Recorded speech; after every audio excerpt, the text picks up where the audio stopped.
శ్రేయ పరధర్మో భయావహ. ఎంత కాదనుకున్నా వద్దనుకున్నా ఇదే నా కర్మం ధర్మం.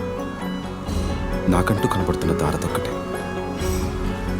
ఏ కలంతో అయితే మొదలుపెట్టానో ఆ కలంతోనే ముగించాను.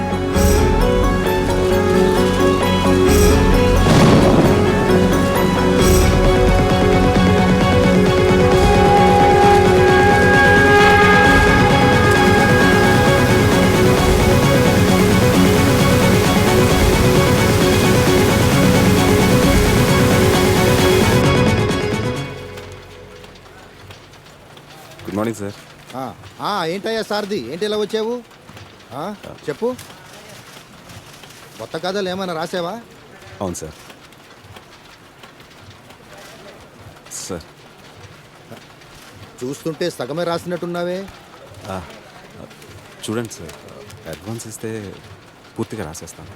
అడ్వాన్సా? ఎంత? ఒక 5 లక్షలు అయితే. 5 లక్షలా? అడ్వాన్సే అంత అడిగితే అసలు ఎంత కావాలయ్యా? మళ్ళీ అసలు లాంటిదంటే ఏమవుతుంది సార్? 5 లక్షలు ఫైనల్ పేమెంట్గానే తీసుకుంటాను. కొంచెం అర్జెంటుగా అవసరం వచ్చింది సార్. పూర్తి చేయకుండా ఎలాగయ్యా?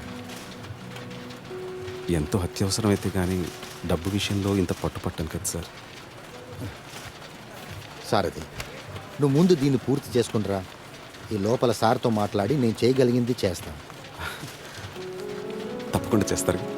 నేను చేయగలిగింది నేను చేస్తానయ్యా. Thank you sir. Thank you very much. సరే.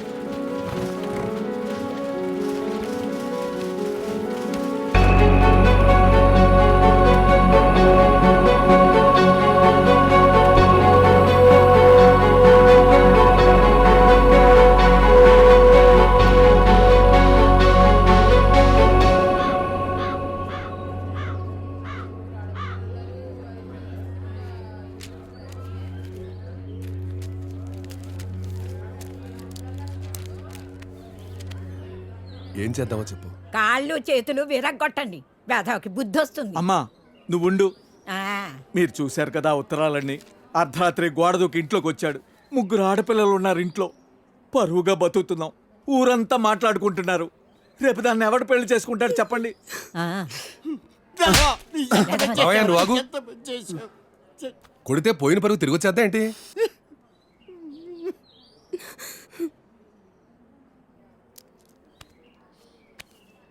నీకు అభ్యంతరం లేకపోతే ఇద్దరికి పెళ్లి చేసేద్దాం.